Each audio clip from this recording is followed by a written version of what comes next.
Evet, başlarken ben herhangi bir koton ip kullanıyorum örnek çalışması için. Burada suplamı yaparken kalın bir yapıya sahip sert koton ip kullandım. Yani bu koton ipin yapısı sert. Sizler dilerseniz polyester makrame iplerle veya pamuklu makrame iplerle de çalışabilirsiniz. Metre uzunluğuna bakın. Koton iplerin de metre uzunluğu kısa olan, kalın veya sert yapıya sahip olan koton iplerle de çalışabilirsiniz. Şimdi hemen şöyle tığıma başlangıcı ilmeğine attım. 1, 2, 3, 4, 5 tane zincir çektim ve bu arada 4 milimetre tığ kullanıyorum. Hemen ilk zincirin içine batıyorum. Buradan bir ip aldım. Tığımdaki ilmekten kaydırma yaptım. Şu ipimi arada yürüterek 3 zincir çekeceğim. 4 zincir çekiyoruz. 2, 3 ve şöyle dördüncüsü. Hemen halkamızın içine bir ikili trabzan. Tekrar bir zincir, bir ikili trabzan. Aralarda bir zincir çekerek toplamda bu baştaki zincirimizle birlikte 12 tane trabzanımız olacak. Aralarda bir zincir çekiyoruz.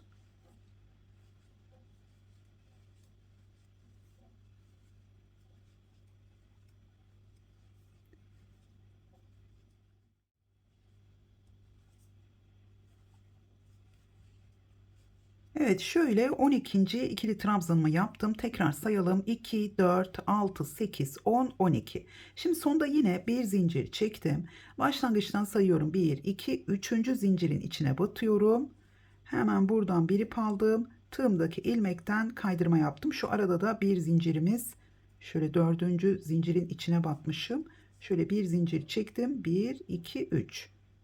Arada bir zincirimiz kalacak. Hemen buradan bir ilmek aldım. Tığımdaki ilmekten kaydırma yaptım. Şimdi tekrar. Şimdi burada zincirlerimizi çekerken burada benim zincirim sıkı olduğu için göstermedim ama ikinci sırayı kapatırken göstereceğim. Şöyle bir, iki zincir çektim. Üçüncü zinciri biraz gevşek bırakarak çekelim. Daha sonra bunu size göstereceğim. Şimdi bir ip aldım. Hemen son batmış olduğum yine kaydırma yaptığım zincirin içine battım. Yani ilk trabzanın üzerine bir ikili trabzan yaptım. 3 zincir, bir ikili trabzan. Bir zincir, hemen sıradaki trabzanın üzerine iki ikili trabzan.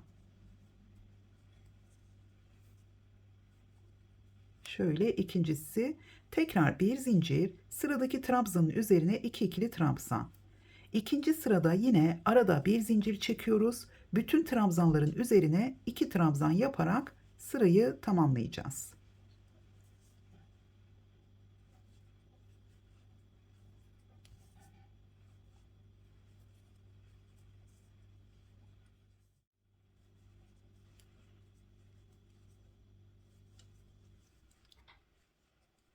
Tekrar başladığım yere geldim. Şimdi sonda iki tane trabzanımı yaptım. Yine bir zincir çektim. Şimdi burada üçüncü zincirimizi biraz gevşek çekmiştik. Bir, iki, üçüncü zincirimizin şöyle bakın. Üstten tığımızı şöyle biraz çevirerek ilk iki ilmeğini alıyorum. Bu arada tığımı değiştirdim. Biraz zor kullandım. O yüzden 3,5 milimetre ile devam ediyorum. Burada küçük bir tığ kullanarak da yine sadece birleştirmeyi bu şekilde yapabilirsiniz. Tekrar gösteriyorum. Bir zincir çektim. Bir, iki, üçüncü zincirin bakın şöyle üstten iki ilmeğini alıyorum. Altta tek bir ilmeği kalıyor. Bu şekilde aldığımız zaman zincirimiz içe doğru dönecek ve burada bakın ilk sırada olduğu gibi düz bir şekilde görünmeyecek. Hemen şöyle kaydırmayla bağladım. 1, 2, 3 zincir çektim. Şimdi burada hemen bir ip aldım. İlk trabzanın yine aynı kaydırma yaptığımız boşluğun içine battım. Buraya bir ikili trabzan daha yapacağım. Şöyle. Tekrar bir ip aldım. Hemen yanındaki trabzanın üzerine bir ikili trabzan.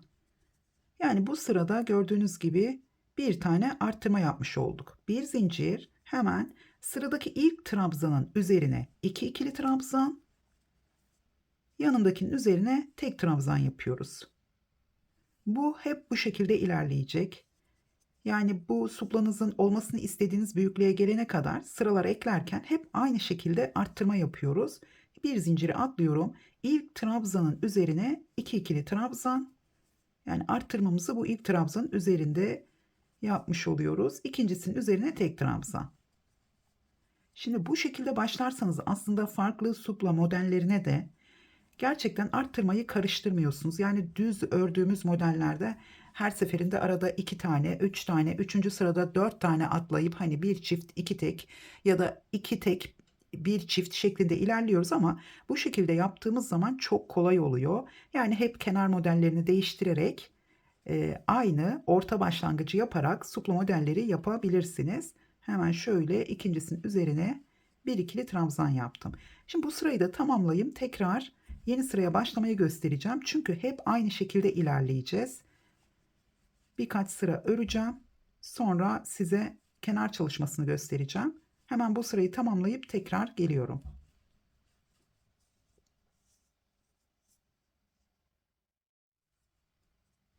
Sırayı tamamladım. Tekrar başladığım yere geldim. Şimdi sonda bir zincir çektim. Hemen burada bakın.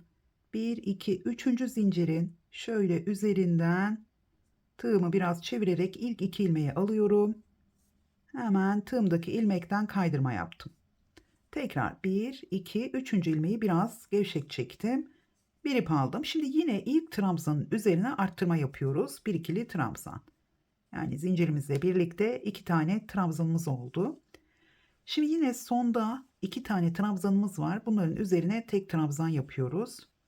Bu sırada gördüğünüz gibi 2, 3, 4 şeklinde ilerlemiş oluyor. Yani her zaman başlangıcı yaptığımız zaman burada bir zincir çekip şöyle zincirimizin üzerinden alarak kaydırma yapıp kapatıyoruz. 3 zincir çekiyoruz. Hemen ilkin üzerine bir ikili trabzan, geriye kalanların üzerine tek trabzan yapıyoruz. Şimdi sıradakinin üzerine yine 2 ikili trabzan. Arada her zaman bir zincirimiz olacak. İlkin üzerine 1 2 ikili trabzan, sırasıyla 2 tane tek trabzan.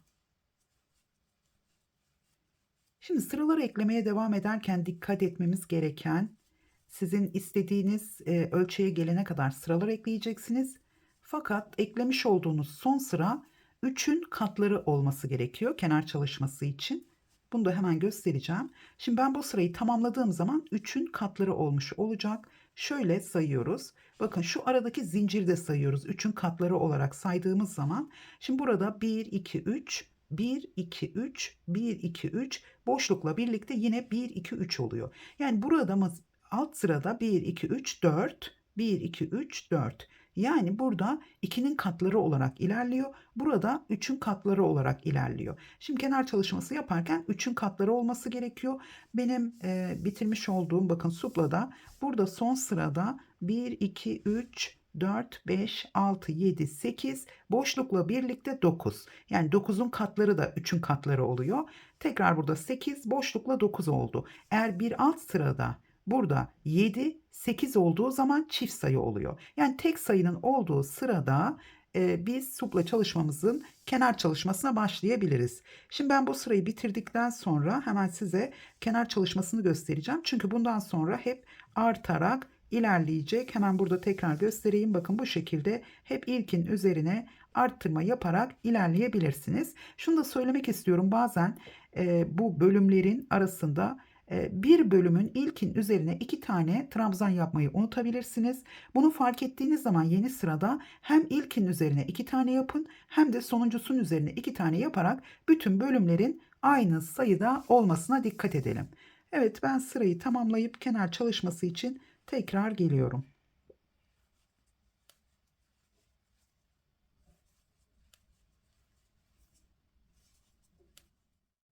Evet, sırayı tamamladım. Hemen sonda bir zinciri çektim. Yine 1, 2, 3. zincirin şöyle üzerinden alıyorum. Bu şekilde bir ip aldım ve tığımdaki ilmekten kaydırma yaptım. Şimdi burada son sırayı 3'ün katları olarak hesaplarken zincir boşluklarıyla birlikte bütün trabzanları sayıp 3'e bölerek de, yani tam sayı çıkıyorsa 3'e böldüğünüz zaman burada doğru sayı elde etmişsiniz demektir. Şimdi burada hemen ben şu boşluğun içinden başlayacağım. Şöyle geriye doğru ilmeğimi alıyorum. Bakın tekrar göstereyim. Şimdi kaydırma yaptım. Zincir çekmeden şöyle biraz ilmeğimi gevşettim. Şöyle geriden hemen ipimi aldım. Burada 2 ilmeği birlikte topladım. 1, 2, 3, 4 zincir çektim. Şu başlangıçla birlikte 1, 2, 3, 4, 5 tane zincirimiz var. Hemen yanına bir ikili trabzan. Buraya bir V boşluğu yapmış olduk. Şimdi arada bir zincirimiz var. Sırada 2 trabzanı atlıyorum. Üçüncüsünün üzerine bir ikili trabzan, 2 zincir, tekrar bir ikili trabzan aynı yere. Bu şekilde V boşlukları yapacağız. Arada bir zincirimiz var. Tekrar burada bakın 1, 2 atladım boşlukla birlikte. Üçüncü trabzanın üzerine hemen bir ikili trabzan, 2 zincir, tekrar bir ikili trabzan. Bir zincir, 1, 2 atladım. Üçüncü trabzanın üzerine yine V boşluğu yapıyorum. V boşluklarının arasında bir zincirimiz var. V boşluklarının içinde iki zincirimiz var. Tekrar bir zincir, 1, 2 atlıyorum. Üçüncüsünün üzerine bir V yapıyoruz.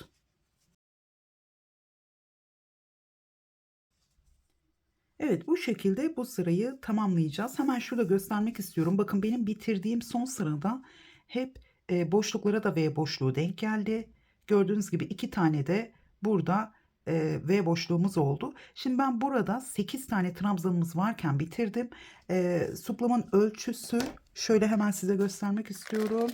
Suplamın ölçüsü 30 santimetre olmuş. Biraz da ütü yaptıktan sonra biraz daha 1 santimetre genişleyecektir. Şimdi ben bunu örnek çalışması için yaptım. Dekoratif olarak kullanıyorum. Sizler supla çalışması için biraz daha büyük yapabilirsiniz. Yani burada ben 8 trabzan varken bitirdim. Sizler burada 9-10 trabzan olduğunda yani 2 sıra daha yaptığınız zaman V boşluklarınız da tam denk gelecektir. Çünkü 8 tane trabzan var. Boşlukla birlikte 9 trabzan olduğu için yine 3'ün katları olmuş oluyor. Evet, ben hemen bu sırayı tamamlayıp tekrar geliyorum.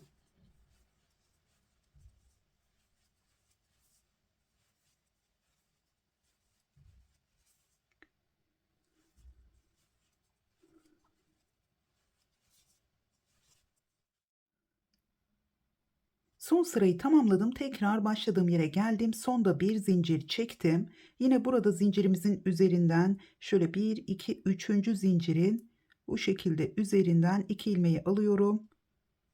Şu şekilde biraz tığımızı çevirerek yaparsak daha kolay olur. Buradan bir ilmek aldım. Tığımdaki ilmekten kaydırma yaptım. Şimdi zincir çekmeden ipimi uzun bırakarak hemen keseceğim. Şöyle biraz uzun bırakarak kestim. Zincir çekmiyorum. Şöyle kaydırma yaptığım boşluğun arkasından tığımı geçirdim. Tekrar buradan arkaya çekeceğim ipimi. Şöyle aldım, hemen arkaya çektim. Evet, şimdi bunun üzerine örerek ipimizi gizleyeceğiz. Şimdi rengimi değiştiriyorum. Hemen tığıma başlangıç ilmeği atacağım. Şöyle bir başlangıç ilmeği attım. Herhangi bir yerden başlayacağım. Daha sonra burada üzerine örerek gizleyeceğiz. Şimdi burada V boşluğunun şu aradaki bir zincir boşluğuna batıyorum. Buraya tığımdaki ilmekle birlikte şöyle ipimi de bu tarafa çekiyorum. Daha sonra iki ilmeğimi birlikte topladım. Şimdi zincir çekmeden bir ip aldım. Hemen V boşluğunun içine 4 tane ikili trabzan yapacağım. Burada 5 tane trabzan da yapabilirsiniz. Gergin olursa ipinizin kalınlığına göre 4 veya 5 tane trabzanla ilerleyebilirsiniz. Şöyle 2. Şimdi ben diğer kalın ipimle 4 tane yapmıştım.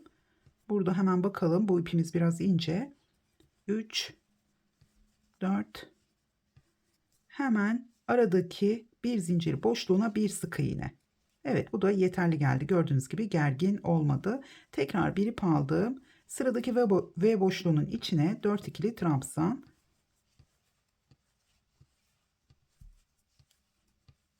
Üç ve dördüncüsü. Tekrar aradaki bir zincir boşluğuna bir sık iğne. Bu şekilde sırayı tamamlıyoruz. V boşluklarının içine 4 veya 5 ikili trabzan. Aradaki bir zincir boşluklarına da bir sık iğne yapacağız.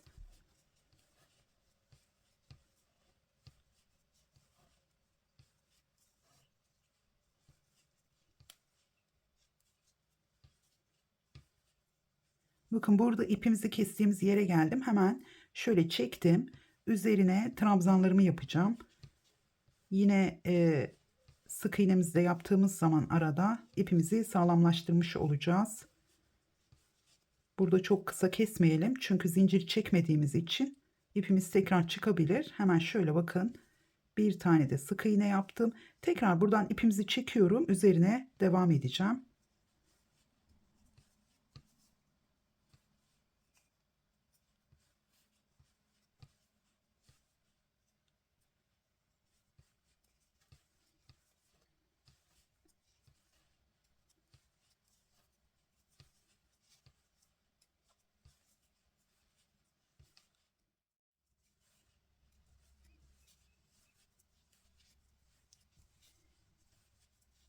Evet, tekrar başa geldim. Hemen son trabzanımı yaptım. Burada sık iğne ile başlamıştık. Şöyle sık iğnenin üzerine batıyorum.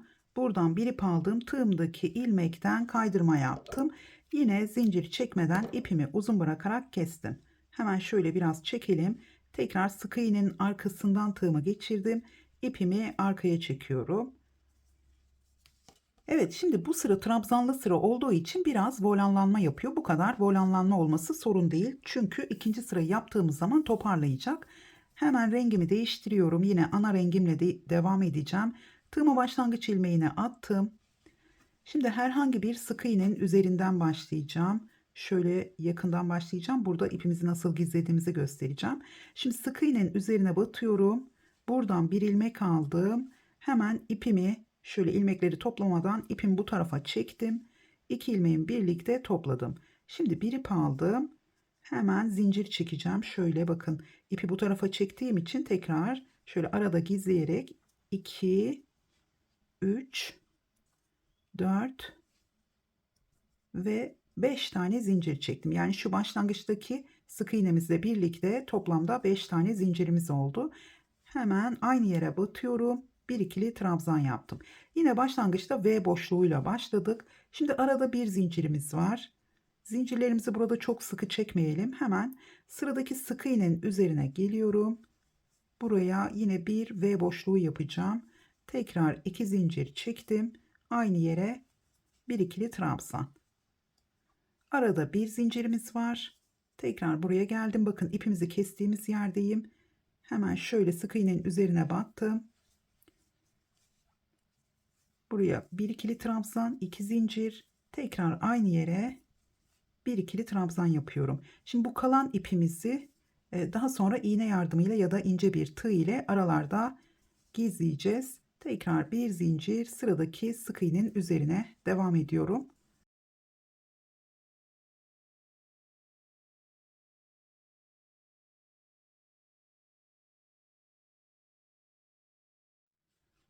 Evet, sırayı tamamladım. Şimdi yine rengimi değiştiriyorum. Burada bir alt sırada, yani V sırasını bitirirken nasıl yaptıysam aynı şekilde 3. zincirin içine kaydırmayı yapıp zinciri çekmeden ipimi kestim ve tekrar arkaya çektim. Şimdi yine şöyle herhangi bir zincir boşluğuna batıyorum. Buradan bir ilmek aldım. İpimi bu tarafa çekiyorum.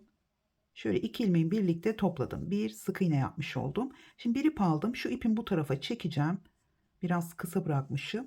V boşluğunun içine yine 4 tane ikili trabzan yapacağız. Şimdi bu trabzanları yaptığımız sırada biraz volanlanma oluyor. V boşluklarını yaptığımız zaman tekrar toparlıyor. O yüzden hemen size şöyle göstereceğim. Yine de çok fazla gerginlik oluşursa dediğim gibi 5 tane trabzan da yapabilirsiniz. Bakın, bu şekilde görünüyor. Şöyle elimizle düzelttiğimiz zaman düzgün bir form alıyorsa o zaman bu volanlanmada sorun yok demektir. Gördüğünüz gibi buradaki V boşluklarının sırası yine de biraz gergin oluyor. Çünkü burada trabzanları yaptığımız zaman biraz volanlanma olduğu için bu sırayla tekrar toparlamış oluyoruz. Yine de V boşlukları sıranız çok gergin olursa ya da 3. V boşluğu sırası yapmak isterseniz arada bir değil 2 zincir de çekebilirsiniz. Hemen şöyle bir zincir boşluğuna yine bir sık iğne yaptım. Tekrar V boşluğunun içine 4 ikili trabzan. Yani zincirlerinizi fazla çekmeseniz de elinizi daha gevşek tutarak örebilirsiniz. Çünkü bu sıralarda, yani kenar sıralarında arttırma yapmıyoruz. Ama dediğim gibi 3. model sırası da yaparsanız, şimdi 1 2 1 2 3. model sırası yaparsanız V boşluklarının arasında 2 zincir çekebilirsiniz. Evet, yine aynı şeyi tekrar ediyoruz aslında. Bunu yine 4 ikili trabzan, bir zincir boşluklarına da bir sık iğne. Aynı şekilde devam ediyoruz. Artık videoyu uzatmamıza gerek yok. Bakın bu şekilde ilerliyoruz. Bu da çok güzel oldu. Daha küçük yaparak aslında bardak altlığı çalışması da yapabilirsiniz. Şöyle hemen diğer suplamı da göstereceğim. Bakın burada 2 sıra yaptım. Sizler 3 sıra yapabilirsiniz. Burada 8 tane trabzan olduğunda bitirdim. Sizler bunu 10 trabzan olduğu zaman yine tek sayı oluyor. Yani her seferinde 2 sıra. 10 trabzan olduğu zaman şu boşluklarla 11 olmuş olup yine 3'ün katları olmuş olacak. Ya da 11'de ise 13 trabzan olduğu zaman bitirebilirsiniz. Kenar çalışmasıyla suplanızı tamamlayabilirsiniz. Evet, suplamızın anlatımı bu şekilde. Umarım beğenmişsinizdir. Beğendiyseniz beğen butonuna basmayı ve yorum bırakmayı unutmayın. Tekrar görüşünceye kadar hoşça kalın.